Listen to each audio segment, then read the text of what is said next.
퇴직 후 첫날 박정희 씨는 알람을 맞추지 않은 채 느긋하게 아침을 맞았습니다.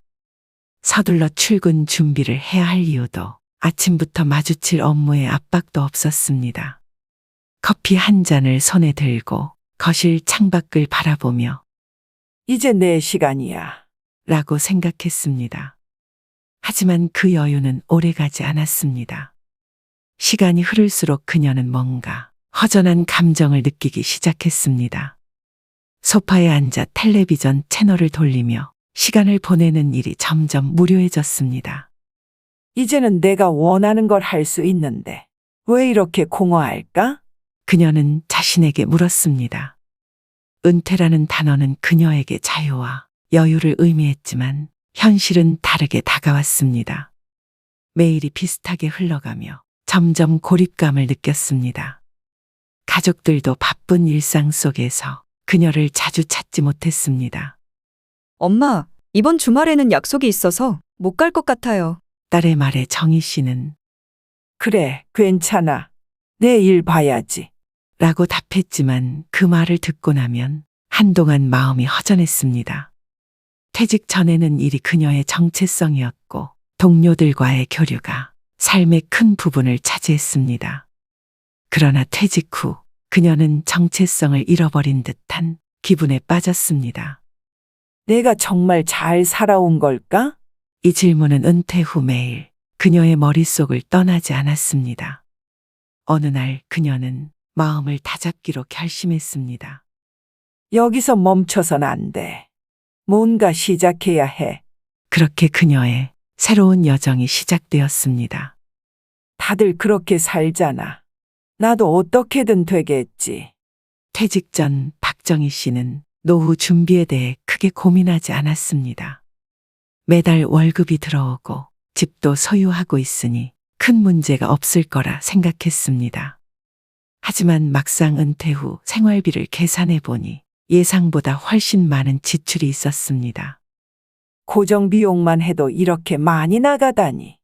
그녀는 전기세, 관리비, 그리고 보험료 등을 보며 한숨을 내쉬었습니다. 게다가 병원비는 더욱 큰 부담이었습니다. 병원비가 이렇게 많이 드는 줄 몰랐어요. 나이가 들수록 건강 유지가 정말 중요하네요. 어느 날 정희 씨는 예전에 은퇴한 선배와 대화를 나누게 되었습니다. 선배는 정희 씨, 은퇴 준비는 미리 해야 해요. 돈이 있어도 어떻게 관리하느냐에 따라 삶의 질이 달라져요. 라고 조언했습니다. 정희 씨는 그 말을 가슴 깊이 새겼습니다. 그녀는 작은 목표를 세우기로 했습니다. 월별 예산을 짜고 예상치 못한 지출에도 대비하기 위해 저축을 시작했습니다. 그녀는 이제 어떻게든 되겠지라는 안일함 대신 계획적으로 생활하기로 결심했습니다.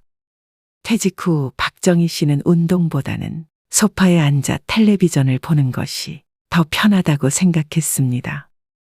그녀는 젊었을 때 열심히 일하며 건강을 유지했으니 지금은 쉬어도 된다고 여겼습니다. 하지만 몇 달 후 그녀는 무릎 통증을 느끼기 시작했습니다. 아, 무릎이 왜 이렇게 아프지?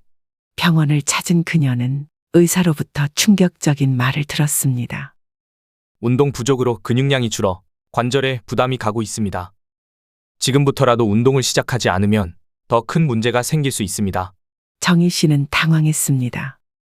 운동을 안 했을 뿐인데 이렇게 큰 문제가 생기다니요. 그녀는 집 근처 공원에서 산책을 시작했습니다. 처음엔 10분 걷는 것도 힘들었지만 매일 조금씩 늘려갔습니다. 한 달 후 그녀는 자신이 조금씩 건강을 회복하는 것을 느꼈습니다. 운동은 내가 내 몸을 위해 할 수 있는 최고의 투자야. 그녀는 테니스 동호회에도 가입하며 건강을 되찾는 데 전념했습니다. 이제 그녀는 더 이상 건강을 무시하지 않습니다. 정희 씨는 퇴직 후 자녀들이 자주 찾아와 줄 거라 기대했습니다. 그녀는 손주들과 놀며 시간을 보낼 것을 상상하며 행복해했습니다. 하지만 현실은 달랐습니다. 딸은 육아와 직장 생활로 바빴고 아들은 해외에서 살고 있었습니다. 엄마, 요즘 정말 바빠서 이번 주도 못 갈 것 같아요. 딸의 말을 듣고 정희 씨는 실망을 감추지 못했습니다. 그녀는 스스로 새로운 관계를 만들기 위해 지역 커뮤니티에 가입했습니다. 안녕하세요. 저는 박정희입니다. 오늘부터 독서 모임에 참여하려고 합니다. 그녀는 처음에는 어색했지만 점점 사람들과 어울리며 즐거움을 느꼈습니다. 새로운 사람들과 함께 하는 것이 이렇게 좋은 줄 몰랐어요. 그녀는 자녀에게 의존하지 않고도 자신의 삶을 채우는 법을 배우기 시작했습니다. 돈만 있으면 걱정 없지. 정희 씨는 항상 이렇게 믿었습니다.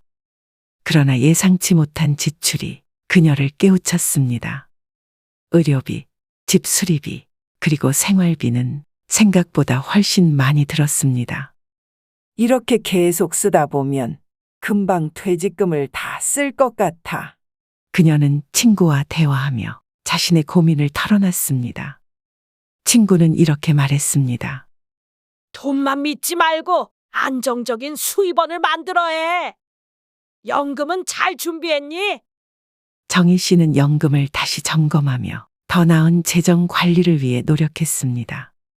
정희 씨는 새로운 것을 배우는 것을 꺼렸습니다. 스마트폰도 제대로 사용하지 못해 딸에게 도움을 요청했습니다. 엄마, 이건 이렇게 하는 거예요. 딸의 설명을 들으며 그녀는 자신이 기술에서 얼마나 멀어졌는지 느꼈습니다. 그녀는 작은 목표를 세웠습니다. 스마트폰 사용법을 배우고 온라인 쇼핑을 시도해 보았습니다. 처음에는 서툴렀지만 점점 익숙해졌습니다. 이제는 내가 필요한 건 내가 직접 살 수 있겠다. 그녀는 변화를 받아들이며 자신감을 얻었습니다. 정희 씨는 항상 나중에를 생각하며 현재를 소홀히 했습니다. 그러나 친구가 갑작스럽게 세상을 떠난 후 그녀는 큰 충격을 받았습니다. 왜 나는 지금을 즐기지 않았을까? 그녀는 자신에게 물었습니다. 그녀는 오랫동안 미뤄왔던 여행을 떠나기로 결심했습니다. 지금이 아니면 언제 떠날 수 있겠어? 여행지에서 그녀는 새로운 에너지를 얻고 자신을 위한 시간을 보냈습니다. 박정희 씨의 이야기는 우리에게 중요한 교훈을 줍니다. 은퇴 후의 삶은 철저한 준비와 긍정적인 태도가 없다면 방황과 후회의 연속이 될 수 있습니다. 노후를 망치는 습관에서 벗어나 지금 이 순간을 소중히 여기고 건강, 재정 그리고 관계를 관리하며 행복을 찾아야 합니다. 행복은 지금 이 순간 나 스스로 만드는 거야. 정희 씨는 미소 지으며 새로운 하루를 맞이합니다.